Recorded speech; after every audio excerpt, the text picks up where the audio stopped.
Welcome to the Ultimate Sports Blog Podcast. Today is Tuesday, April 10th, 2018. Today I'm going to recap last night's NBA action as well as looking ahead to tonight's NBA action and pick the two TNT games for tonight. Look back at last night's and yesterday's Major League Baseball action and look ahead to today's action.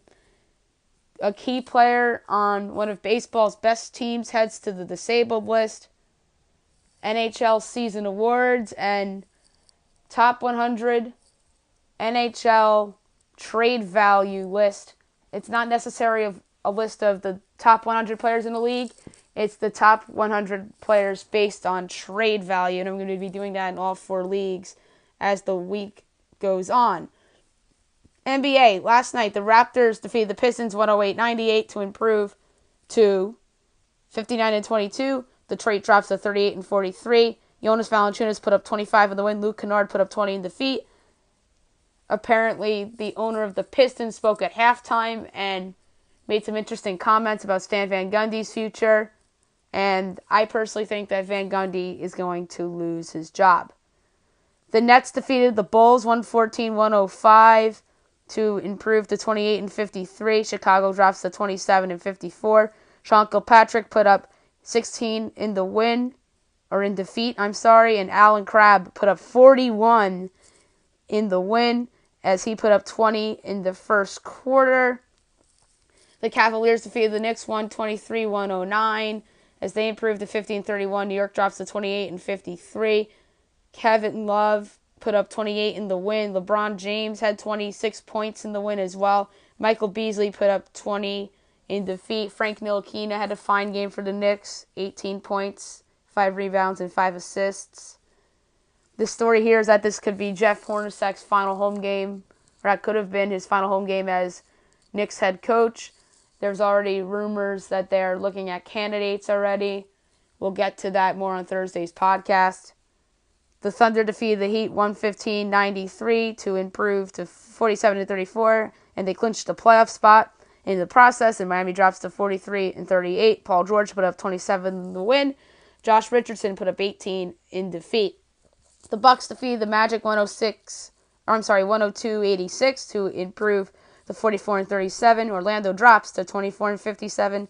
Shabazz Muhammad put up 22 in the win. Nikola Vucevic put up 17 in defeat. The Timberwolves defeated the Grizzlies 113-94 as they improve to 46-35. Memphis drops to 22-59. Karl Anthony Towns put up 24 in the win. Ben McLemore put up 18 in defeat. The Spurs defeated the Kings 98-85 to clinch a playoff berth as they improved to 47-34. The Kings dropped as 26-55.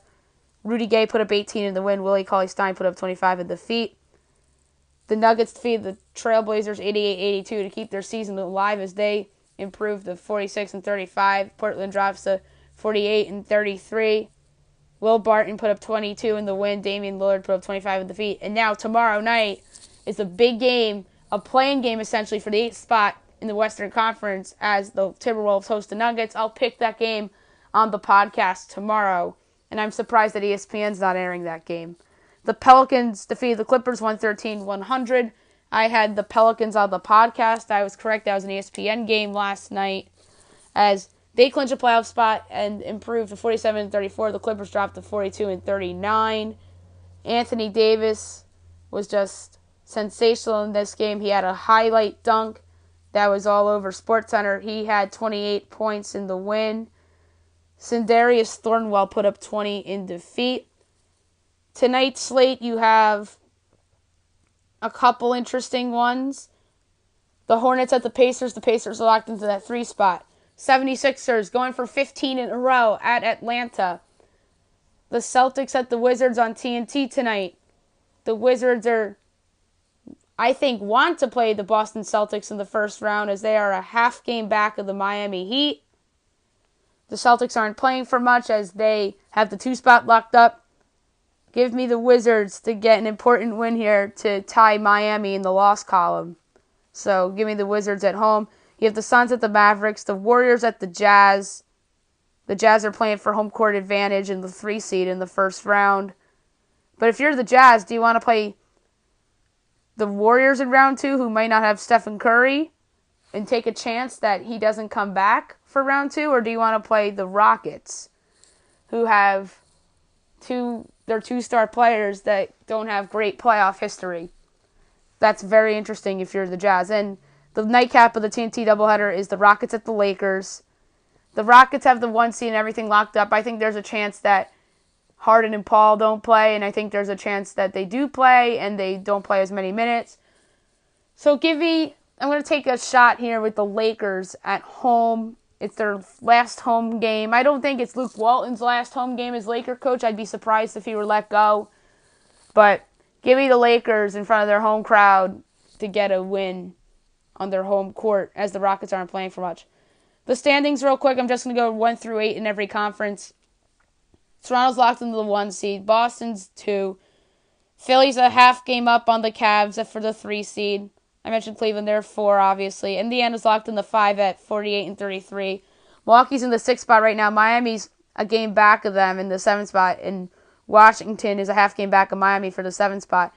It looks like that the Celtics are either going to see Miami or Washington in the first round. I wouldn't necessarily rule out Milwaukee by any stretch, because Milwaukee has red-hot Philly tomorrow night, and that game's going to be on ESPN. I'll pick that game on the podcast tomorrow. And in the West, you have Houston locked in the 1, Golden State locked in the 2, Portland 3, Utah 4. There's a chance Utah jumps Portland for 3, by the way. And then 5 through 7, you have New Orleans, San Antonio, Oklahoma City in that order. Minnesota and Denver are tied for 8th, but Minnesota has the tiebreaker. Tomorrow night, you have a play-in game, essentially. Minnesota's hosting the Nuggets. I mentioned this before. The winner of that game gets the 8th spot, and the loser goes to the lottery. That is going to be a very, very fascinating game, and I'm fascinated to see how the matchups shake out in both conferences. Major League Baseball, a couple interesting results from yesterday. A couple games are rained down. There's a couple underway today that I'll talk about a little bit too. The Rays defeated the White Sox yesterday afternoon 5-4 as they improved to 2-8. Chicago drops to 3-6. Chris Archer with the win. Miguel Gonzalez with the loss. Alex Colomb with the save. Top of the first inning, Matt Duffy, infield single, 1-0 Rays. Bottom of the first, Chicago ties it up on a sacrifice fly by Yomer Sanchez to tie it up at 1 apiece. Top of the 4th, Malek Smith, RBI triple, 2-1 Rays. Top of the 5th, Joey Wendell home run, 3-1 Rays. Top of the 5th as well, RBI single, Matt Duffy, 4-1 Rays. Bottom of the 5th, a home run by Delmonico to get the Sox within a run. It was a 2-run shot. Top of the 6th, Denard Span, RBI single, 5-3 Rays. Bottom of the 6th, an RBI double by Omar Narvaez to get the Sox within 1, and now is your final. I mentioned Chris Archer's 5 2/3 innings, 6 hits, 3 earned runs, 3 walks, and 8 strikeouts. Leaves the game with a 5.94 ERA. He has not pitched that great this begin of the year. Miguel Gonzalez, 4 1/3 innings, 8 hits, 4 earned runs, 2 walks, no strikeouts. Leaves the game with an ugly 8.68 ERA. The Indians defeated the Tigers 2-0 to even up their record at 5-5. Detroit drops to 4-5. Corey Kluber with the win. Francisco Liriano with the loss. Andrew Miller with the save. The lone scoring came in the bottom of the 5th inning as Bradley Zimmer hit a 2-run shot to make Cleveland a 2-0 winner. Corey Kluber outstanding. 8 innings, 2 hits, 1 walk, 13 strikeouts. Leaves the game with a 1.57 ERA. Francisco Liriano, 6 innings, 3 hits, 2 earned runs, 3 walks, 4 strikeouts. Leaves the game with a 2.13 ERA. Liriano, I bet, will be trade bait for the Tigers if he continues to pitch well. The Brewers defeated the Cardinals 5-4 in 10 innings in Greg Holland's debut. He was charged the loss of this game as he struggled in the top of the 10th inning as the Cardinals dropped to 4-6. Milwaukee improved to 6-5. I had the Cardinals on the podcast. I was incorrect. Matt Albers gets the win. And as I mentioned before, Holland got the loss in his first appearance as a Cardinal. Top of the 2nd inning, RBI single, Danny Santana, 1-0 Milwaukee. 2-0 Milwaukee on an RBI double by Orlando Arcia in the top of the 2nd to make it 2-0 Milwaukee.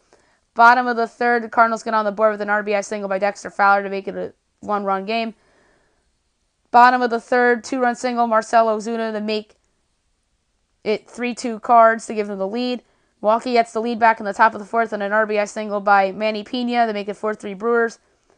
Bottom of the 9th, sacrifice fly to tie the game at 4 apiece in the bottom of the ninth by Dexter Fowler. Top of the 10th, bases loaded walk by Orlando Arcia to give Milwaukee the 5-4 lead for good. Julius Chassin, 4 2/3 innings, 5 hits, 3 earned runs, 3 walks, and a strikeout, leaves the game with a 6.59 ERA. Miles McCollum, 6 1/3 innings, 8 hits, 4 earned runs, no walks, and 5 strikeouts, leaves the game with a 6 ERA. The Blue Jays defeated the Orioles 7-1 to improve to 7-4. Baltimore drops to 4-7. A little bit of a letdown for the O's after winning 2 crazy games in extra innings against the Yankees over the weekend. J.A. Happ with the win, Dylan Bundy with the loss. Top of the 3rd, Steve Pearce, 2-run home run, 2-0 Toronto. Bottom of the 3rd, Manny Machado's 3rd homer of the year gets the O's on the board, 2-1 Toronto. Top of the 9th, bases loaded walk, Curtis Granderson to make it 3-1 Blue Jays. And at the top of the 9th to put the game away, Josh Donaldson, grand slam, 7-1 Toronto. That's your final. J.A. Happ pitched pretty well, 6 innings, 5 hits, 1 earned run, 3 walks, 9 strikeouts, leaves the game with a 3.94 ERA. Dylan Bundy pitched well, 7 innings, 4 hits, 2 earned runs, 2 walks, 10 strikeouts, leaves the game with a 1.35 ERA. The Nationals defeated the Braves 2-0 to even up their record at 5-5. Atlanta drops to 6-4. Max Scherzer with the win, Julio Teheran with the loss. The lone scoring came in the bottom of the 2nd inning when Howie Kendrick hit a 2-run double to give Washington a 2-0 lead for good. Max Scherzer was just absolutely brilliant. This game, complete game shutout, 2 hits, 10 strikeouts, leaves the game with a .90 ERA. He actually stole a base in this game, the first one of his career. That's a little fun fact for you. Julio Teheran didn't pitch bad at all. 6 innings, 5 hits, 2 earned runs, 4 walks, 7 strikeouts, leaves the game with an ugly 7.07 ERA. But he pitched 2 bad games before this one. I'm talking about Teheran. The Phillies defeated the Reds 6-5 to improve to 4-5. Cincinnati drops to 2-7. The win, Luis Garcia. The loss, Kevin Quakenbush. The save, Hector Neris. Top of the 1st, bases loaded walk, Adam Duvall, 1-0 Reds. Bottom of the 1st, 2-run home run, Rhys Hoskins to make it 2-1 Phillies. Bottom of the 2nd, Scott Kingery, solo shot, 3-1 Phils. Top of the 3rd, 2-run home run, Tucker Barnhart to even the game up at 3 apiece. Bottom of the 3rd, RBI double, Carlos Santana, 4-3 Phils. Also in the bottom of the 3rd, sacrifice fly, Maikel Franco, who's off to a solid start this season, 5-3 Phils. Top of the 4th, Scooter Gennett, RBI double to get the Reds within 1. Top of the 6th, Reds tie it up at 5 apiece on an infield single by Billy Hamilton. Bottom of the 8th, the hero, Nick Williams, pinch hit home run, gives Philadelphia a 6-5 win. Ben Lively for Philadelphia, 5 2/3 innings, 9 hits, 5 earned runs, 2 walks, 7 strikeouts, leaves the game with a 5.56 ERA. Cody Reed of Cincinnati only went 3 innings, gave up 4 hits, 3 earned runs, a walk, and 4 strikeouts, leaves the game with a 9 ERA. The Mets defeated the Marlins 4-2 to win again. They're 6th in a row, 8-1 on the year. Miami drops to 3-7. Noah Syndergaard with the win. Jose Urena with the loss. Gerasis Familia with the save. Top of the 2nd, RBI single, Adrian Gonzalez, 1-0 Mets. Also in the top of the 2nd, RBI ground out, Kevin Plawecki, 2-0 Mets. Top of the 3rd, RBI single, Jay Bruce, 3-0 Mets. Bottom of the 5th, RBI single, Derek Dietrich to get Miami on the board to make it 3-1. Bottom of the 6th, RBI double, Brian Anderson, 3-2 Mets. And then top of the 7th, the Mets got their insurance run on an RBI single by Ahmed Rosario to give the Mets a 4-2 lead for good. Noah Syndergaard, 6 innings, 5 hits, 1 earned run, 2 walks, 5 strikeouts, leaves the game with a 3.94 ERA. Urena, 5 innings, 5 hits, 3 earned runs, a walk, and 4 strikeouts, leaves the game with a 5.06 ERA. The Angels defeated the Rangers 8-3 to improve to 8-3. Texas drops to 4-8. Jose Alvarez with the win, Doug Fister with the loss. Top of the 1st, RBI single, Cole Calhoun, 1-0 Angels. Top of the 4th, solo homer, Albert Pujols, 2-0 Angels. Top of the 4th, RBI ground out, Ryan Schimpf, 3-0 Angels. Bottom of the 4th, RBI ground out, Joey Gallo to get the Rangers on the board to make it 3-1. Top of the 6th, 4-1 Angels on an RBI single by Martin Maldonado. Bottom of the 7th, RBI single, Joey Gallo, 5-2. Top of the 8th, RBI single, Martin Maldonado, 6-2 Angels. Top of the 8th, RBI single, Zach Cozart, 7-2 Angels. Top of the 8th, bases loaded walk, Mike Trout, 8-2 Angels. Bottom of the 9th, a garbage home run, Elvis Andrus, 8-3. That's your final. Garrett Richards, 4 in the 3rd innings, 4 hits, 1 earned run, 5 walks, 6 strikeouts, leaves the game with a 4.2 ERA. Doug Fister, 5 innings, 6 hits, 3 earned runs, no walks, 5 strikeouts, leaves the game with a 3.95 ERA. I don't think Fister's been all that bad for the Rangers. I think if the Rangers' slow start turns into a bad season as a whole, he'll be trade bait for a contender to improve their rotation. The Astros defeated the Twins 2-0 to improve to 9-2. Minnesota drops to 4-4. Justin Verlander with the win. Taylor Rogers with the loss. Ken Giles with the save. J.D. Davis RBI single in the top of the 6th inning gets Houston on the board 1-0. Top of the 8th RBI double. Marvin Gonzalez 2-0. That was all the scoring that the Astros needed due to their dominant performance by Justin Verlander. 7 innings, 4 hits, 1 walk, 9 strikeouts, leaves the game with 1.45 ERA. Lance Lynn wasn't bad either. 5 innings, 3 hits, no earned runs, 4 walks, and 9 strikeouts, leaves the game with a 5 ERA. The Royals destroyed the Mariners 10-0 to improve to 3-5. Seattle drops to 4-4. Jacob Junis with the win. Marco Gonzalez with the loss. Junis actually had a no-hitter into the 7th inning, but that got broken up. Junis has been a nice little surprise to start the season for the Royals. Bottom of the 1st inning, 2-run double, Mike Moustakas, 2-0 Royals. Also in the bottom of the 1st, RBI single, Jorge Soler, as Moustakas scored on the error by D. Gordon, 3-0 Royals. Bottom of the 3rd, RBI ground out, Alcides Escobar, 4-0 Royals. Bottom of the 4th, Paulo Orlando, RBI grounders into fielder's choice, 5-0 Royals. Bottom of the 4th, Cam Gallagher, RBI double, 6-0 Royals. Also in the bottom of the 4th, infield single, Alcides Escobar, 7-0 Royals. Also in the bottom of the 4th, Drew Butera, 2-run double, 9-0 Royals. In the bottom of the 8th, Mike Moustakas homer, 10-0 Royals. That's your final. I mentioned Junis before. He went 7 innings, gave up only 1 hit, 2 walks, 3 strikeouts, leaves the game with a 0 ERA. Not a good game for Marco Gonzalez. 2 in the 3rd innings, 8 hits, 4 earned runs, 1 walk, 4 strikeouts, leaves the game with a 7.27 ERA. The Padres got an impressive win, 7-6 over the Rockies to improve to 3-8. Colorado drops to 5-6. Clayton Richard with the win. John Gray with the loss. Brad Hand with the save. Top of the 2nd, RBI single, Miguel Margot to give San Diego a 1-0 lead. Bottom of the 2nd, Ian Desmond home run ties it up at 1 apiece. Top of the 4th, RBI double, Austin Hedges, 2-1 Padres. Top of the 4th, a home run by Clayton Richard. Hashtag pitchers who rake. 5-1 Padres. Top of the 4th, another home run by Carlos Asuje. 6-1 Padres. Bottom of the 4th, Rockies get back in it with a home run by Chris Iannetta. Chris Iannetta, a 3-run shot. 6-4 Padres on top. Top of the 5th, RBI double, Jose Perella, 7-4 Padres.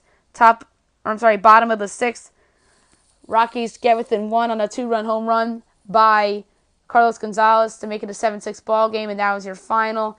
Clayton Richard, 5 innings, 5 hits, 4 earned runs, 3 walks, and 3 strikeouts, leaves the game with 5.29 ERA. John Gray, 5 innings, 10 hits, 7 earned runs, a walk, and 6 strikeouts, leaves the game with a 5.63 ERA. The Diamondbacks defeated the Giants 2-1. That's a nice win for the Diamondbacks on the road to keep their hot start going. 8-2 on the year now. San Francisco drops to 4-5. Zach Godley with the win. Derek Holland with the loss. Archie Bradley with the save. Top of the 1st inning is the Diamondbacks only scoring RBI triple Paul Goldschmidt to made it get 1-0, and a sacrifice fly by A.J. Pollock to scoring Goldschmidt to make it 2-0. And in the bottom of the 8th, The Giants got their lone run on an RBI ground out by Gregor Blanco to get themselves on the board. 2-1 was the final. Game that was rained out, Pirates-Cubs, is going on right now. And the Pirates have an impressive 8-3 lead over the Cubs. Ivan Nova got the ball for the Pirates today. And the ball for the Cubs, Tyler Chatwood, who did not pitch well today. Nova's actually done a good job. Rays White Sox is on their way. The Rays have a 5-1 lead in the 7th inning. Blake Snell got the ball for the Rays. Carson Fulmer got the ball for the White Sox. The rest of the slate, Tigers, Indians with Matthew Boyd and Josh Tomlin. You have the biggest game of the night, in my opinion, Yankees, Red Sox from Fenway Park. ESPN's airing it. Boston is looking to win their 9th in a row. The Yankees are trying to get back above 500. Luis Severino against Chris Sale. That is as good of a pitching matchup you're going to get in a rivalry game like this. As I mentioned, ESPN is airing the game, so I have to pick it. The Yankees have actually had success against Chris Sale since Sale came over to Boston. So give me New York to get a narrow. I'm going to say let's go with 4-3 New York over Boston today. And a bonus prediction after having a terrible homestand with 16 strikeouts and going 3 for 28. I'm going to go on a limb and say Giancarlo Stanton homers off of Chris Sale at some point. And let's go even ballsier here. Let's say in the first inning over the Green Monster. And he'll shut up the haters just for a little bit. So give me the Yankees 4-3 over Boston in the first of their 3-game set, as that game will be nationally televised on ESPN tonight. You have the Blue Jays at the Orioles. Aaron Sanchez against Andrew Kashner. That's probably going to be a high-scoring affair. You have the Nationals hosting the Braves again, looking to get back above 500. Steven Strasburg against Mike Fulton-Units. Fulton-Units is off to a solid start for Atlanta, and Strasburg looks to bounce back from his poor outing against the Mets. You have the Reds at the Phillies again. The Phillies looking to even up their record at 500 with their ace on the mound and Aaron Nola against Homer Bailey. You have the Mets at the Marlins. The Mets looking for 7 in a row. Jacob deGrom, their other ace, against Caleb Smith. I believe the Mets do get that elusive 7th straight win. That doesn't count towards Maddie's picks because it's not ESPN, unlike Yankees Red Sox. Angels Rangers. You have Tyler Skaggs against Martin Perez. Shohei Ohtani's going to be in the lineup tonight. We'll see what he does. Astros Twins. You have Dallas Keuchel against Jake Odorizzi. That's a solid pitching matchup. Let's see if Houston can get another win. You got the Mariners at the Royals. The Mariners trying to bounce back from the terrible 10-0 debacle from last night. Felix Hernandez on the mound against Eric Skoglund. Hernandez had a bad start in his last start, and he had a good start on opening day against Cleveland. Let's see which Fernandez shows up. You have the Brewers at the Cardinals. The Cardinals looking to bounce back from a disappointing loss last night. They have their ace on the hill, Carlos Martinez, against Brent Sutter for Milwaukee. You have the Padres at the Rockies. The Padres looking to win their 2nd in a row, and the Rockies looking to even up their record of 500. You have Tyler Anderson against Joey Lucchesi in that matchup, and Lucchesi pitched well for the Padres in his last start. You have the Athletics at the Dodgers. The Dodgers looking for their 2nd in a row. Sean Manaea against Hyun-Jin Ryu. That's going to be a high-scoring affair in Shavaz regime. And last but not least, you have the Diamondbacks and the Giants with Tyler Beede against Patrick Corbin. Beede is making his season debut. I'm interested to see how well he pitches, and Corbin's off to a tremendous start this season as well at 2-0 with a 1.38 ERA. The Red Sox lost Xander Bogaerts for a couple weeks due to an ankle injury that he suffered in their comeback win over the Rays the other day. I forgot to mention this on the podcast yesterday, but he's on the disabled list. That is a bad loss for the Sox because he's been a big part of their 8-1 start. He's been one of their better players so far this season. I think they're going to miss him against the Yankees, and especially with the Yankees having Severino and Tanaka going in their first 2 games. I think Bogaerts will be missed. And that's why I have a funny feeling that New York's going to get him 2 out of 3 here, because I think the Yanks need to get away from home a little bit. a little bit of pressure on them, and then Boston's just due for a little bit of a letdown after some really good performances and that comeback win over the Rays. I think Boston's due for a little bit of a letdown. Okay, NHL season awards. I'm going to reveal them to you right now. A couple of these were hard calls, and a couple of these were easy calls for me. A ton of good candidates for all the awards. I'm going to start, obviously, with the Hart Trophy. And my winner for that, Connor McDavid of the Edmonton Oilers. Yes, the Oilers were terrible this season, have not lived up to expectations. They were easily the league's most disappointing team this season. But McDavid's still the best player in hockey. He had 108 points to lead all players in the league. He should win this award, although the Oilers stink, and they stink this year. There's obvious reasoning why McDavid shouldn't win this award, and that's because of the Oilers' disappointing season. But McDavid's my pick here because he's simply the best player in the league, and he led the league in scoring this season. My runner-up is Taylor Hall of the New Jersey Devils, who I think single-handedly carried them to the playoffs. He had a great point streak in the middle of the season, and the Devils were playing really well. And the Devils have won some big games late in the season. Hall's been a big part of it.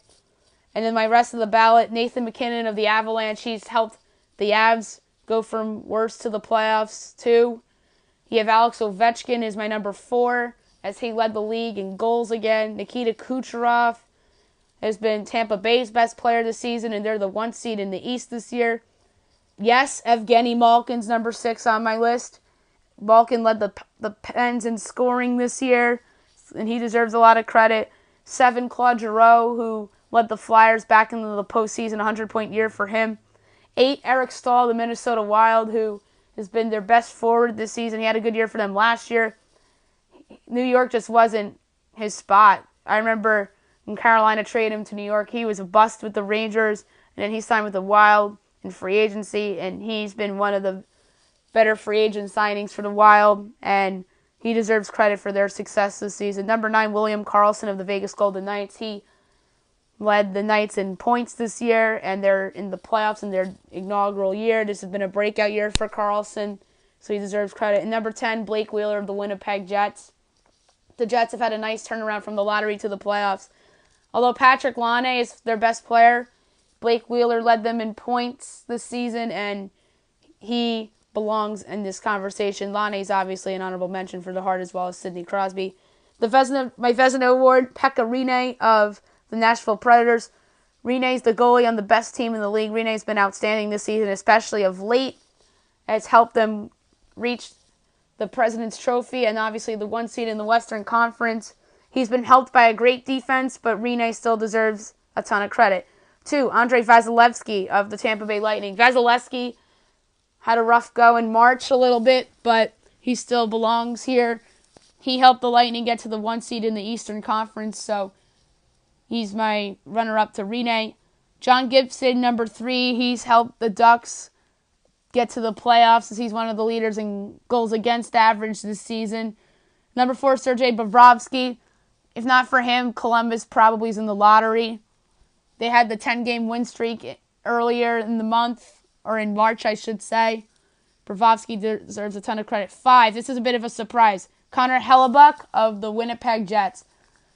Hellebuck's had a breakout season this year, and he's a big reason why the Jets are here, and I think he's going to be one of the stars of the Stanley Cup playoffs. Number 6, Jonathan Quick of the Los Angeles Kings.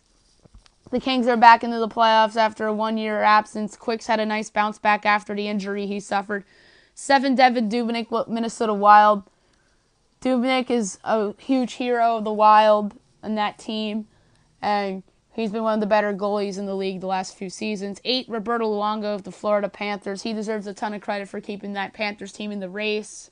Although they did not make it, they came darn close, and Luongo deserves credit for that. Number 9, Martin Jones, San Jose Sharks. The Sharks are yet another contending year for them. In top 3 in the Pacific Division, Jones is going to be good for them in the playoffs, and he's proven to be a solid goalie for them as That was a great trade for the Sharks when they made it. And number 10, Ben Bishop of the Dallas Stars. He's had a great season despite the Stars not making the playoffs. I don't think Tampa regrets giving Bishop away because of the emergence of Vasilevsky. They just had to trade from their strength, and they decided to keep Vasilevsky, which I think is the right choice. But Bishop's had a fine season for the Stars, and finally they have a good goaltender for the next couple years.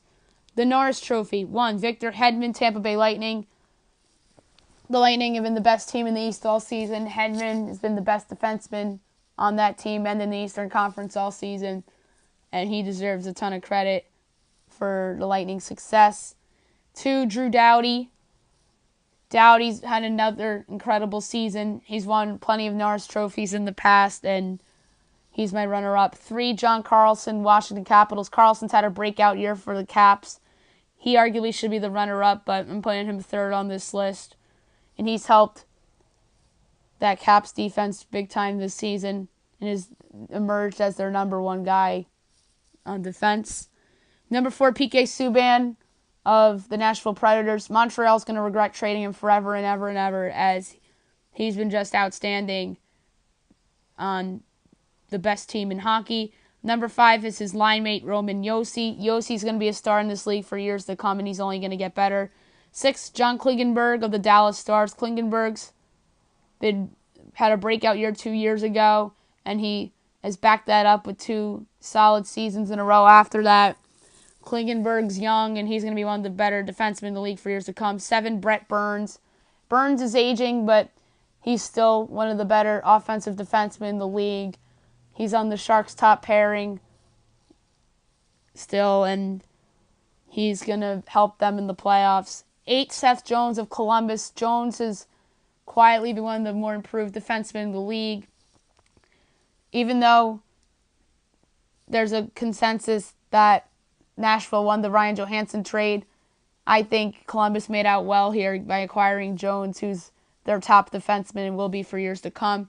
9, Shane Gostisbehere from Philadelphia. Gostisbehere is Philly's number 1 D guy, and he's just been outstanding for them this season yet again. And number 10 is out of respect. He didn't have a good year at all, despite a lot of personal issues. Erik Karlsson. I don't think he's going to be a member of the Senators next season. I don't know who are going to be the teams that are going to try to trade for him. I'm going to try to speculate on a future podcast. But this is out of respect to put Karlsson on the ballot. The Calder Trophy. Number 1, Matthew Barzal of the New York Islanders. This was easy, as he ran away with this award in February and March. He is going to be a star in this league for years to come, and he's going to be a piece for the Islanders to build around long term if John Tavares indeed walks in free agency. 2, Yanni Gourde of Tampa Bay. Gourde has been a good forward for them this season and figures to be in their long-term plans. 3, Kyle Connor of the Winnipeg Jets, who's been great for them and has helped them succeed this season into a playoff spot. 3, Clayton Keller of the Arizona Coyotes. Keller's proven to be a franchise guy. I think his upside is tremendous, and they certainly snagged the steal in the 2016 draft. Number 5, Brock Boeser of the Vancouver Canucks. He did not play in that many games, but Boeser has been a star on the Canucks and will be a star for years to come, and is a piece for them to build around as they enter the post-Sedin era in Vancouver. 6, Nico Hischier of the New Jersey Devils. Hischier should probably be higher on this list because he was the second leading scorer on a Devils team that's in the playoffs. But Hischier has a very high ceiling. He's going to be good for years to come, and he'll be a top 6 forward on New Jersey for years to come as well. 7, Alex DeBrincat of the Chicago Blackhawks. DeBrincat is a piece long-term for the Hawks. They snagged a steal when they got him in the draft 2 years ago, and he's just been amazing this season. Number 8, Mikhail Sergachev of the Tampa Bay Lightning. Sergachev is going to be a franchise defenseman. There was talks that they were going to package him in a possible Erik Karlsson or Ryan McDonough trade, but they ended up holding on to them when they traded for McDonough, and Sergachev is going to fit into their top 4 for years to come. 9, Charlie McAvoy, Boston Bruins. McAvoy's had a great impact on this Stanley Cup contending Bruins team, who you can make a case should have won the division. They've been playing better than Tampa Bay of late, but that's okay. McAvoy's just been amazing, and he's a top man, top D-line pair guy for years to come. In 10, Pierre-Luc Dubois of Columbus. Luc Dubois is going to be a star in this league. He's getting hot at the right time. He'll help Columbus in the playoffs as they face Washington, and I think he has room to grow as a player. The Selke Award, I only have 5 for this because it's the best defensive forward, and there's just an easy 5. Number 1, Patrice Bergeron, Boston Bruins. Bergeron's been one of the better defensive forwards for the last few years now. He's going to get his due here. 2, Anze Kopitar, the Kings. You can make a case he'll end up winning this award. Kopitar's been great on both ends the last few years. 3, Sean Couturier of the Flyers. He's going to be a sell candidate for years to come. This was his breakthrough year this year, and there's talks that the Flyers were going to trade Couturier the last few years, but they decided to hold on to them. That looks like a good decision. 4, Mikko Koivu of the Minnesota Wild. Yes, he's aging, but he's still a defensive-minded forward. And number 5, Alexander Barkov, who had an outstanding breakout season for the Florida Panthers this season, and he'll be a good two-way forward for years to come. The Jack Adams Award. Number 1, this is a Grand Slam winner, Gerard Gallant, Vegas Golden Knights. Nobody had the Vegas Golden Knights in the playoffs this season in their inaugural year. Many people thought they were going to be one of the 5 worst teams in the league, but no, they are the 1 seed in the Pacific Division side of the bracket. Gallant deserves all the credit in the world. George McPhee's your GM of the year as well. Number 2, John Hines, New Jersey Devils. If not for Vegas, Hines would have won this award. Nobody had New Jersey in the playoffs either after being mediocre for the last 5 years. But here they are in the playoffs. Hines deserves a ton of credit for that. And Ray Shero's done an outstanding job building that team, and he's made a ton of great trades over the last couple years, especially for Taylor Hall and Sammy Vatanen. Number 3, Jared Bendar, Colorado Avalanche. Nobody had the Avs in the playoffs either. Nathan McKinnon's breakout season certainly helps, but Bendar deserves a ton of credit for getting the Avs here after being a laughingstock a year ago. Number 4, Paul Maurice, Winnipeg Jets. The Jets were in the playoffs last year, and here they are in the playoffs this year. He deserves a ton of credit for the Jets' success. Number 5, Peter Laviolette of the President's Trophy winning Nashville Predators. Laviolette has done outstanding since he got to Nashville. He's been in the playoffs every single season with the Preds, and this is his best team yet. Number 6, Bruce Cassidy, Boston Bruins. Cassidy deserves a ton of credit for getting the Bruins close to Tampa Bay, as many people thought that Tampa Bay was running away with the division in the middle of the year. But Cassidy deserves credit for getting that Bruins team to play really well together. They made a couple trades for Rick Nash and for Nick Holden. Those trades have worked out, especially the Nash one. I think Nash will be a big part of what they do in the playoffs. 7, John Cooper, Tampa Bay. Cooper deserves credit for getting Tampa back among the league's elite teams after missing out in the playoffs last year. And there's rumors that Cooper was going to get let go by Tampa Bay since they were so disappointing last season. Number 8, Randy Carlyle, Anaheim Ducks. Carlyle deserves a ton of credit for turning the Ducks season around after they got off to a slow start, mainly due to injury. And here Carlyle has the Ducks with home ice advantage in round 1 of the Stanley Cup playoffs. Number 9, Mike Babcock, Toronto Maple Leafs. Many people thought that Toronto could have been a flop team this season, but no, here they back are in the top 3 of the Atlantic Division as they get ready to face the Boston Bruins in the first round of the playoffs. Toronto's young guys, none of them have had sophomore slumps. They're all getting better. Babcock deserves a ton of credit. That team's going to be great for years to come. And number 10, Dave Haxtell, the Philadelphia Flyers. Philadelphia got off to a slow start and then was really hot and led the Metropolitan Division at one point. And then they fell back again. And then it took them until the final day of their season to clinch a playoff spot. Haxtell deserves a ton of credit for what the Flyers have done this season. Lastly, I'm going to do the trade value rankings that I made up. I'm going to go from 100 to 1. These rankings are based on players' trade value, not overall player ranking. Number 100, Jaden Schwartz of the Blues. Schwartz is still young, and he's been a fine player for the Blues the last couple years. Number 9, Ryan Strome of the Edmonton Oilers. I think the Isles might regret trading away Strome, but they had to trade away someone to clear cap space, and Strome has done a fine job on the Oilers this year. Playing with Connor McDavid certainly helps. Number 98, Braden Shen of the Blues. He's had a breakout year on the Blues this season and looks to be a keeper on the Blues long term. Number 97, Jordan Eberle of the New York Islanders.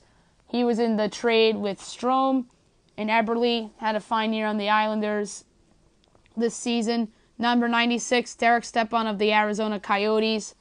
The Rangers traded him away to Arizona. Stepan had a fine year, but I don't think he's as good as he was when he was on the Rangers. Maybe being on that bad Coyotes team certainly hurt him. We'll see.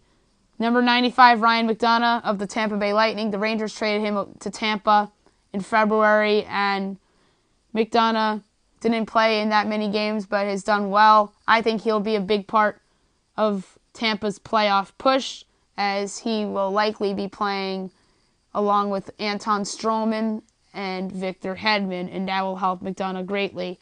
And even Mikhail Sergachev, too. You can't forget about him. And then there's his former line mate, Dan Girardi of the Rangers, that used to be on the Rangers with McDonough. But Girardi's actually done fine with Tampa, but I think McDonough is going to have a big impact on the Lightning. Number 94, Matt Duchene of the Ottawa Senators. Colorado traded him away to Ottawa. Duchene was off to a slow start in Ottawa and picked up later on. I'm interested to see what Ottawa does this offseason. Maybe Duchene gets moved again, or is Duchene in the long-term plans? A lot of this has to depend on what happens with Erik Karlsson, who I'll discuss later on in this segment of the podcast. Number 93, Cam Atkinson of the Columbus Blue Jackets. Atkinson's been outstanding for John Tortorella's team these last few years, and he's a leader on the Blue Jackets as well. He'll help them in the playoffs. Number 92, Sebastian Aho of the Carolina Hurricanes. Aho was proven to be a steal at where the Hurricanes picked him in the 2013 draft. I can't wait to do the redraft of that, because Aho will be certainly in the top 30 in that. And speaking of the 2013 draft, one of the higher picks in that draft is number 91, Bo Horvat. Horvat's been a fine player for the Canucks. He'll be a long-term piece for them as they enter the post-Sedin era of Canucks hockey. Number 90, Anders Lee of the Islanders, who had a career year this year, putting up 40 points. He's a keeper on the Isles long-term, as they'll build around him and Matthew Barzal, and I'll get to Barzal in a few moments in case they lose John Tavares. And I'll get to Tavares later on the podcast as well. Number 89 is Max Pacioretty of the Montreal Canadiens. Pacioretty has not had a good year this year, or the last few years, I should say. Maybe the Canadiens' lack of center depth has hurt him, which I think is the case. I think Pacioretty is going to be one of the biggest names traded this summer, and I think he'll be rejuvenated on whatever team he lands on. And when I do these rankings come next season, or maybe before the year, he might be ranked higher. Number 88, Alexander Radulov of the Dallas Stars. Radulov is aging, but he had a good year on the Stars. I think age is a big part of these rankings. So if a really good player that's in his 30s is what you would consider too low, it's because of age. And I think Radulov will be good for them for a couple more years. Number 87, Patrice Bergeron of the Boston Bruins. He's getting up there in age, but he's still a very good player. And he's probably one guy that I probably should have higher on this list, but he's this low due to age mainly.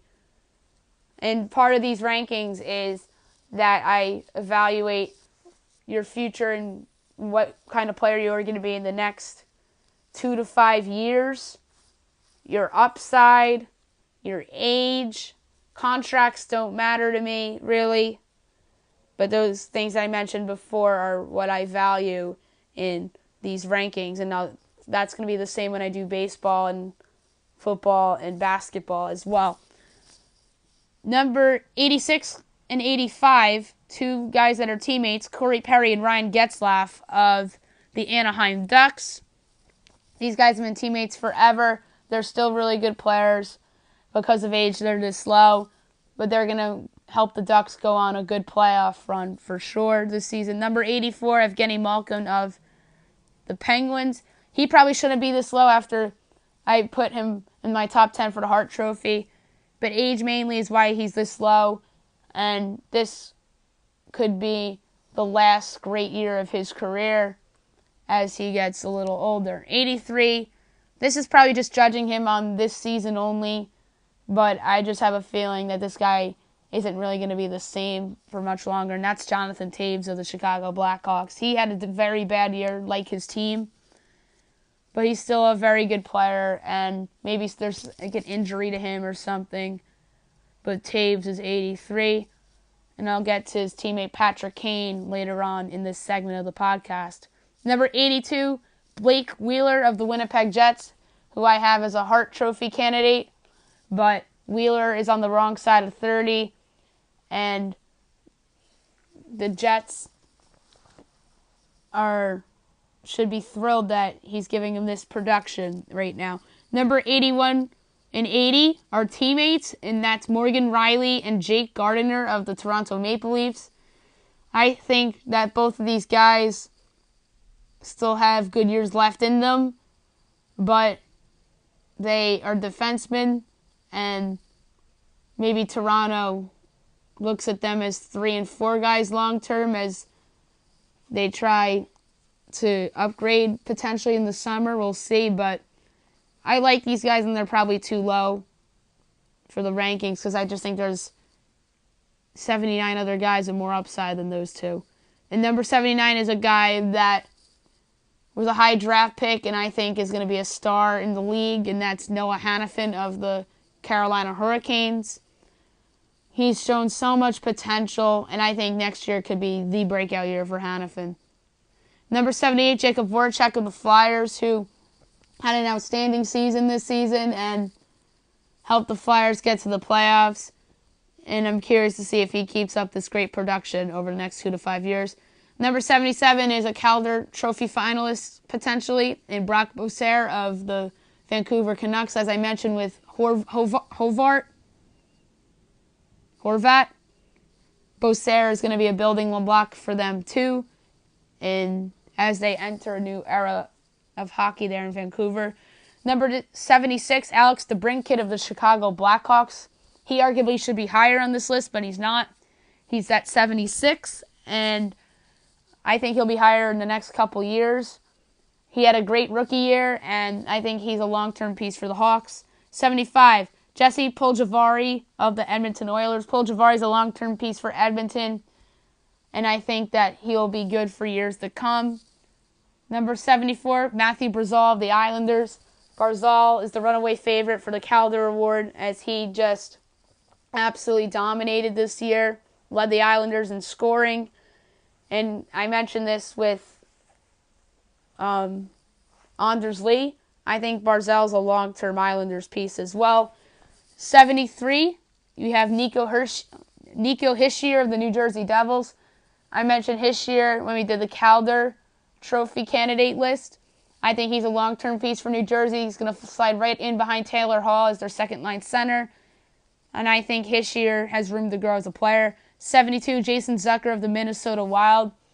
Zucker's still young. He's 26 years old. He's only going to get better. And he's had a breakout year this year for the Minnesota Wild. 71, Mika Zibanejad of the New York Rangers.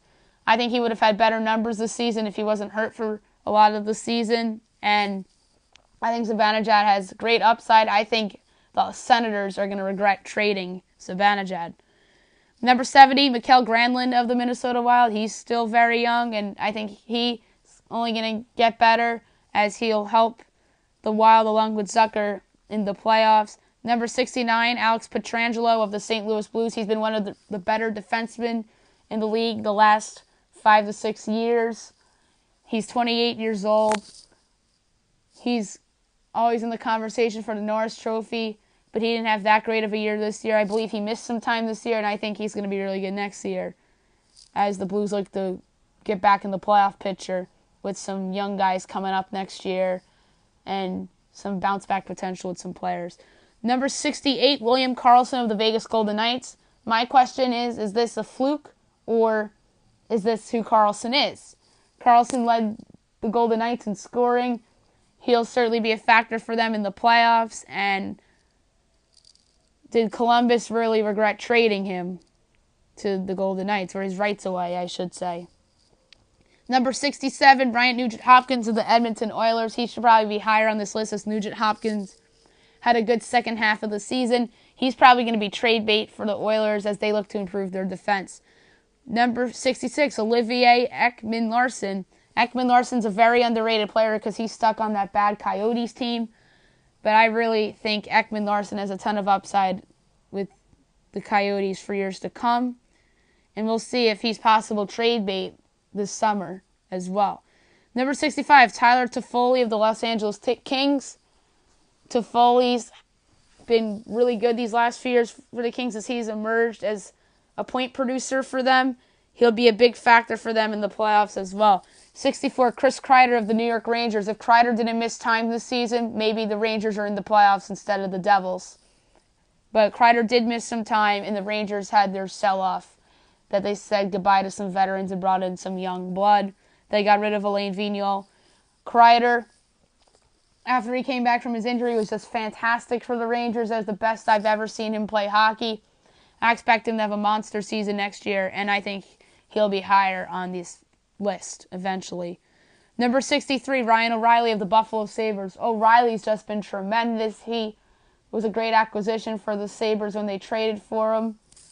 And I think there's a chance that he's trade bait again, or do they keep him long-term to play with Jack Eichel? Number 62, Jamie Benn of the Dallas Stars. Benn is getting up there in age, but he's still a solid player for Dallas. He was a candidate for the Hart Trophy a couple times. I think he has a couple good years left in him. Number 61, Rickard Rakell of the Anaheim Ducks. This is a player on the rise. He'll be higher on this list next year, I bet. And I really like Rakell. As he put up back-to-back 30-goal seasons, he'll help the Ducks in the playoffs. Number 60, Jonathan Huberdeau of the Florida Panthers. Huberdeau missed some time this year and last year, but he's proven to be a great player when he's healthy. I think he'll be higher on this list eventually, as he's a long-term piece for the Florida Panthers. Number 59, Sam Reinhart of the Buffalo Sabres. This ranking might be a little generous, but I like Reinhart's upside. He put up, I believe, 25 goals this season for the Sabres, and I think he's a long-term piece for them as well to go with Jack Eichel. Number 58, Jacob Trouba of the Minnesota Wild. I really like Trouba, and I think he's one of the more underrated players in the league.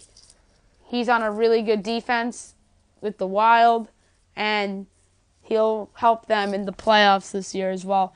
Number 57, Colton Parayko of the St. Louis Blues. Parayko came up a few years ago and has been really good since day one. It certainly helps that he's provided good goaltending behind him with Jake Allen and then Brian Elliott when Elliott was on the Blues. And he has good teammates, too, with Alex Pietrangelo. And I really think Parayko has great upside, and he'll be higher on this list eventually. Number 56, Shane Gostisbehere of the Philadelphia Flyers. Gostisbehere is Philadelphia's best defenseman. He's a points machine. He'll be great for them in the playoffs, and I think his stock is up. 55, John Klingberg of the Dallas Stars. Klingberg had a breakout year 2 years ago, and he's built on that pretty well. I think he's a player on the rise, and he's clearly the Stars' best defenseman. 54, Hampus Lindholm of the Anaheim Ducks. Lindholm is very underrated, as he's on a loaded defense in Anaheim, and you can make a case he's their best defenseman. And I think he's room to grow as a player, and I really, really like Lindholm. Number 53, Matthew Dumba of the Minnesota Wild. Dumba's been outstanding since he's been on the Wild, and he's a star in the making. He'll help them in the playoffs. Number 52, Cam Fowler of the Ducks. He probably is the Ducks' best defenseman. He has a shoulder injury right now, so he might miss round one of the playoffs. if the Ducks lose against the Sharks in round one, maybe the absence of Fowler what will eventually cost them. But I really like Fowler. He has room to grow as a player. And he is on the top pairing with Lindholm and Anaheim when they're healthy. 51, PK Subban, Nashville Predators. That was a steal of a trade when they acquired Subban for Shea Weber 2 years ago. Subban's just been incredible.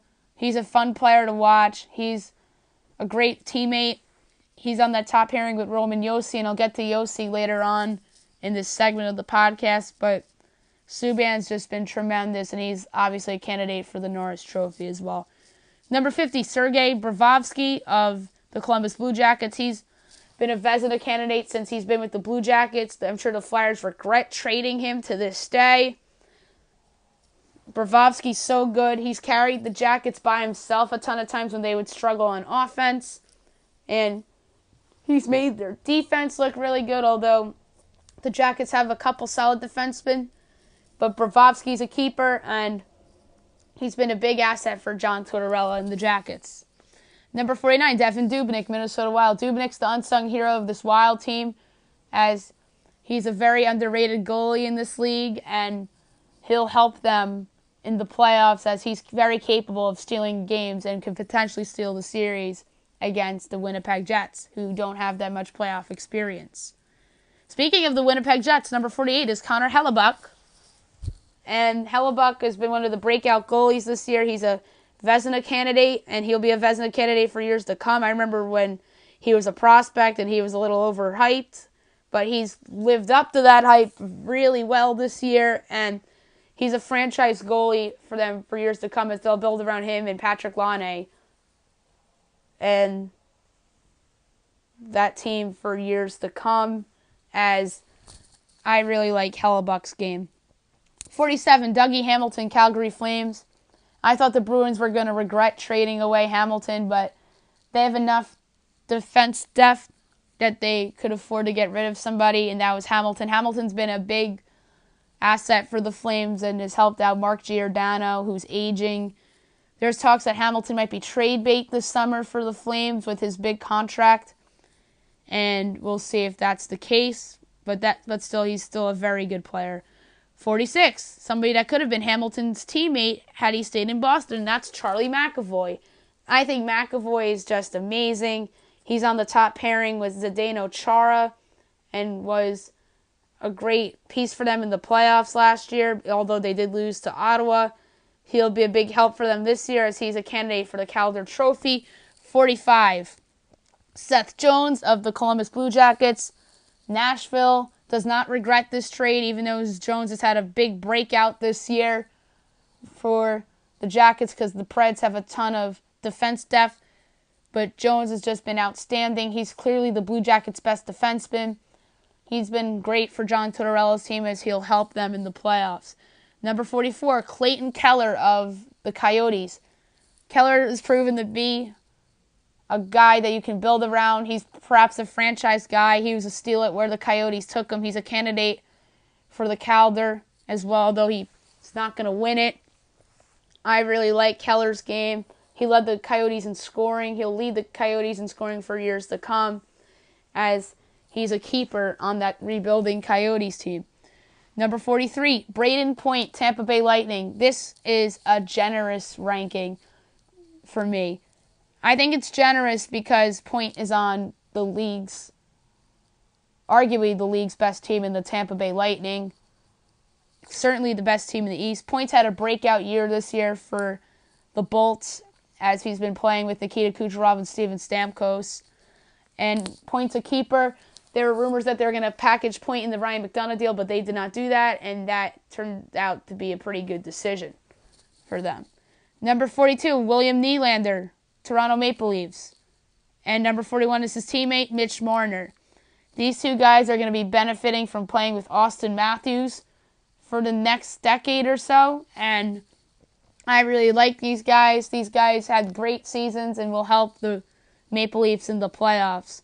Number 40, Sean Couturier, Philadelphia Flyers. Couturier had a breakout year this year and is finally living up to the top 10 pick potential. He was in trade rumors these last couple years, but Philadelphia decided to hold on to him, and that proved to be a great decision for the Flyers. And when I do the 2011 redraft, I'm fascinated to see where Couturier goes. I think Couturier is going to help them in the playoffs this year. Number 39, Ryan Johansson, Nashville Predators. Yes, Johansson's ahead of the Jones in the trade value rankings. Johansson is one of the best players on the Preds, but he did not lead them in scoring. He was hurt last year when they made their run. Maybe if he was healthy, they beat Pittsburgh. He's back healthy this time. I think he's going to be a big factor for them in the playoffs, as he should be playing on their top 6. Number 38, Matt Murray, Pittsburgh Penguins. This is a generous ranking for a goalie that's only in his second full season in the league. This is solely because he's won 2 cups in 2 playoff runs with the Penguins. I think Murray is a franchise goalie. You can make a case he's the best goalie in the Metropolitan Division right now, with Braden Holtby having a bad season and Henrik Lundqvist being past his prime. I really like Murray, and he's only going to get better, and as he will lead the Penguins in what should be another long playoff run. 37, Sean Monahan, Calgary Flames. Monahan's lived up to top 10 pick status from the 2013 draft. He's just been amazing. His stock is up, and I like his game a lot. 36 is his teammate, Johnny Gaudreau. Gaudreau's been amazing since he came into the league. He was proven to be a steal at where he was drafted. Gaudreau's a long-term piece for the Flames as well as Monahan. Number 35, a bit of a generous ranking, but Artemi Panarin of the Columbus Blue Jackets.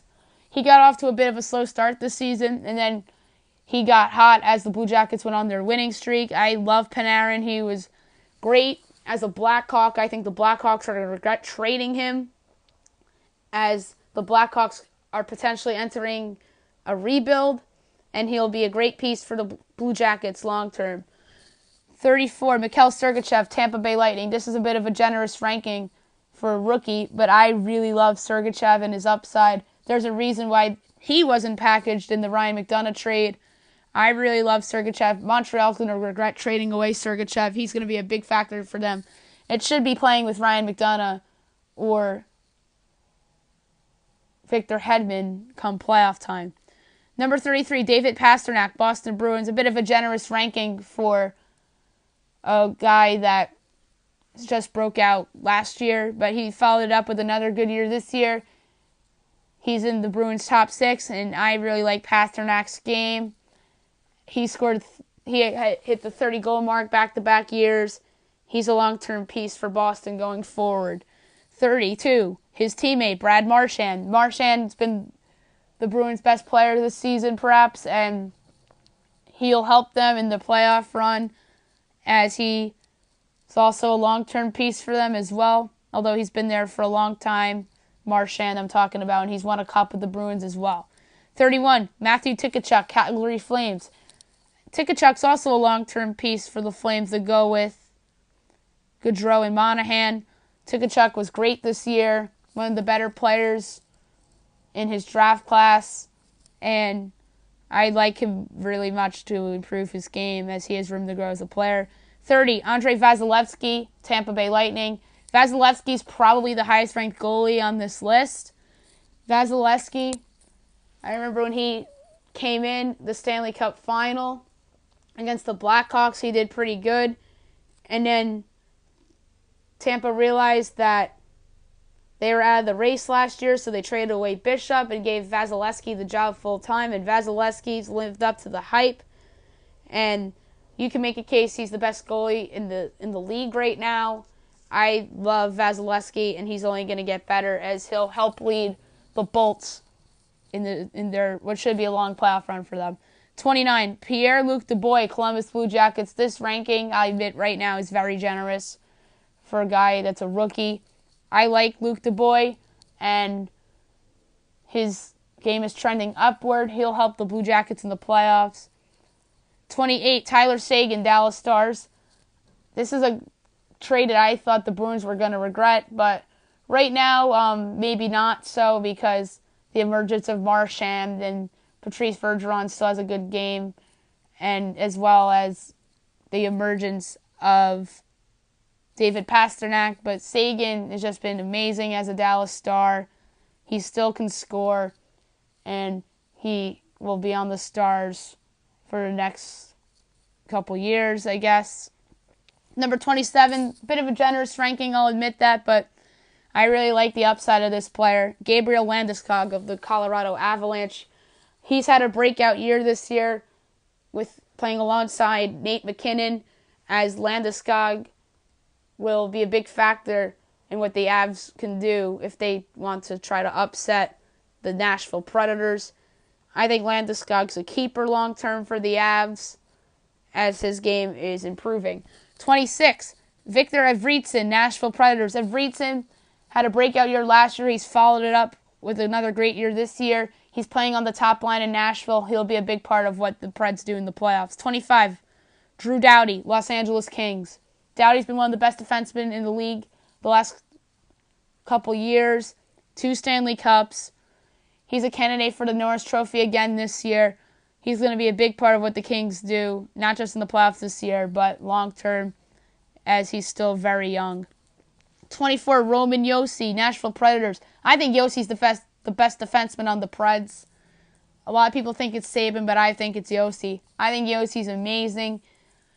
He's going to be a big part of what they do in their playoff run, and he'll be there long-term, as that's what made Seth Jones expandable. Number 23, Leon Draisaitl, Edmonton Oilers. Draisaitl's had the benefit of playing with Connor McDavid, but he's a long-term piece for the Oilers as well, as they look to have a bounce-back season next year. 22, Vincent Trocheck of the Florida Panthers. Trocheck's been incredible this season. He's had a breakthrough year. He's a long-term piece for them going forward. 21, Erik Karlsson, Ottawa Senators. Karlsson is probably going to be the biggest name traded this summer. I think he's still really good. He had a very disappointing season by his standards this year, but that's mainly because of personal life problems that he's dealt with. And I think next year he's going to be back and better than ever. And that's the case against the Senators trading him because they want to improve his value, but I think his value is really high. We'll talk about possible trade destinations for Karlsson on future podcasts. 20, Nikita Kucherov, Tampa Bay Lightning. Kucherov's had a breakthrough year this year, leading the Bolts in scoring. He's a Hart Trophy candidate this year and figures to be in Tampa Bay's long-term plans, as well as he's playing alongside Steven Stamkos, which benefits him. 19, Evgeny Kuznetsov, Washington Capitals. Kuznetsov has been phenomenal this season, as this has been his official breakout. He's shown flashes in the past, and I really like Kuznetsov's game. It helps that he's playing alongside Alexander Ovechkin, but I love Kuznetsov's upside. Number 18, Mikko Rantanen. I really like Rantanen, and he is going to be really, really good. And the Avalanche look like they hit with this pick too. He's playing alongside McKinnon, which helps, and as well as Landeskog. And Mikko Rantanen has room to grow as a player. 17, Philip Forsberg, Nashville Predators. I think Forsberg is the Predators' best forward, although you can make a case for Vrietsen or even Johansson. I really like Forsberg's game. The Capitals regret trading him away to the state, as that was a landslide trade in favor of Nashville at the time. Forsberg's been outstanding. He's going to be great for them in the playoffs, as he's going to be a candidate for the Conn Smythe Trophy, as well as Josi and as well as Pekka Rinne, and maybe the guy that's at number 16 if this team wins the Cup, and that's Victor Hedman of the Tampa Bay Lightning. Hedman is arguably the league's best defenseman right now. He's still really young. Second pick in the 2009 draft. I can't wait to do that redraft, as him and John Tavares were both picked in the top 2 that year. Hedman benefits to be playing with great teammates and a great goalie, but he's still a great player. And he and Anton Strowman and Ryan McDonough and Mikhail Sergachev and Dan Girardi is a great fivesome on defense for the Bolts. 15, Claude Giroux, Philadelphia Flyers. Giroux, Hart Trophy candidate this year, reached 100 points this year. Still the Flyers' best player to this date. Claude Giroux is really, really good, and he'll help the Flyers in the playoffs, and he'll help them long-term too, as he'll probably be a Flyer for life, and he's their captain as well. 14, Alex Ovechkin. Ovechkin still along the league's best scorers. Is this year he finally gets out of the second round? Time will tell. Pittsburgh, if they get by Columbus, will be a tough match in the second round, assuming it is Pittsburgh. But I love Ovechkin. He's a great scorer. He makes his teammates better. Kuznetsov has gotten better because of Ovechkin. Nicholas Backstrom is benefited from Ovechkin as well as TJ Oshie. And I think this is a big, big playoff for the Great Eight. 13, Anze Kopitar, Los Angeles Kings. Kopitar has been a franchise player these last couple years, helped the Kings win 2 cups. Kopitar is a Hart Trophy candidate this year after having a disappointing year last year. Big bounce back year for him this year. He's certainly among the league's best players. 12, John Tavares, New York Islanders, pending free agent. He had a pretty good contract year. He was overshadowed by a rookie on his team, Matthew Barzal, and Anders Lee scoring 40 goals as well. But Tavares had a really good year. He was in a contract year, obviously. He's now going to be a free agent. Montreal's going to be a candidate to sign him. Toronto, the New York Rangers. So it should be an interesting summer for Tavares. And I think he's going to get paid top dollar by whoever signs him. And don't rule out the possibility that he goes back to the island, because he really loves it there. And, well, I think he likes it there. And he's been their franchise player since 2009 when they drafted him first overall. Number 11, Steven Stamkos, Tampa Bay Lightning. He was a free agent, or should have been a free agent in 2016, but he re-signed with the Tampa Bay Lightning before free agency even started. And Stamkos, despite having some injury problems, is still one of the league's best players. Nikita Kucherov has benefited from him big time, I think, as well as the breakout star of this team, Braden Point. I think Stamkos is going to be a big factor for the Bolts in the playoffs, and let's hope he's healthy. 10, Sidney Crosby, Pittsburgh Penguins. This is what I mean by this is not a player ranking. This is a trade value ranking more so than a player ranking. Crosby's still among the league's best players. He had another great year. He'll help the Penguins potentially go on another deep playoff run. He has 3 rings. He's probably still the best player in the East. And he should be still among the league's best players over the next couple years or so. Number 9, Patrick Kane, Chicago Blackhawks. Kane's younger than Crosby, which puts Kane ahead of Crosby. Kane had a good year despite the Blackhawks being bad. Maybe he's trade bait this summer as the Blackhawks try to go into a new era, or does he stick around for the rebuild? It's an interesting question for Kane and the Hawks as they go forward.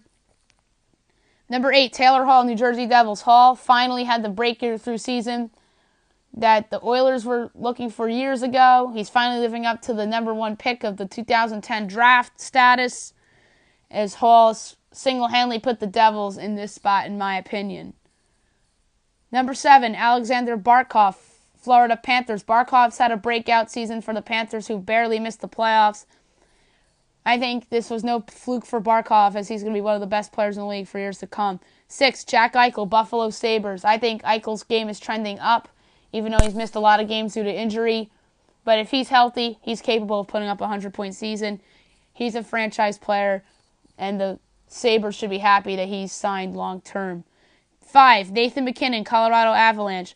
McKinnon's finally owning up to the 2013 number 1 overall pick status as he helped the Avs make the playoffs. I think McKinnon's trending upwards, and he's going to be one of the better players of the league for years to come. 4, Vladimir Tarasenko, St. Louis Blues. This is a bit of a generous ranking, but Tarasenko's been one of the league's best players these last few years. A ton of high-scoring seasons for him, and I think Tarasenko is going to be blue for life, eventually going to be their captain, as he is a flat-out star. 3, Patrick Laine, Winnipeg Jets. Laine was great this season. He led the Jets in scoring. He's going to lead the Jets in scoring for years to come. He can flat-out score. He'll help the Jets in the playoffs this year. He has a chance to be the best player in the Western Conference playoffs this season. Number 2, Austin Matthews, Toronto Maple Leafs. Yes, Austin Matthews is number 2 on this list. Matthews has just been flat out outstanding. He missed some time due to injury this year as the Maple Leafs greatly suffered without him. That's your case for Austin Matthews in the Hart Trophy conversation, but Matthews is just a stud. He'll be a stud for years to come. He's eventually going to be a 100-point scorer. And number 1, the obvious choice, Connor McDavid, the best player in the league right now. It sucks that the Oilers aren't in the playoffs, but McDavid's the best player in the world. He's going to put up a 100-point season after 100-point season. He is perhaps going to be the Hart Trophy favorite for years to come, and he's just a stud. And the Oilers should be blessed that he's on their team as they try to become a cup contender in the years to come. All right, that's it for today. I'm going to do my NFL mock draft tomorrow, and as well as go over the big Yankees-Red Sox game from tonight, as well as the NBA action, and I'll look ahead to tomorrow's NHL Round 1 games, as well as go over the NBA regular season finales for everybody. I hope you guys have a great day.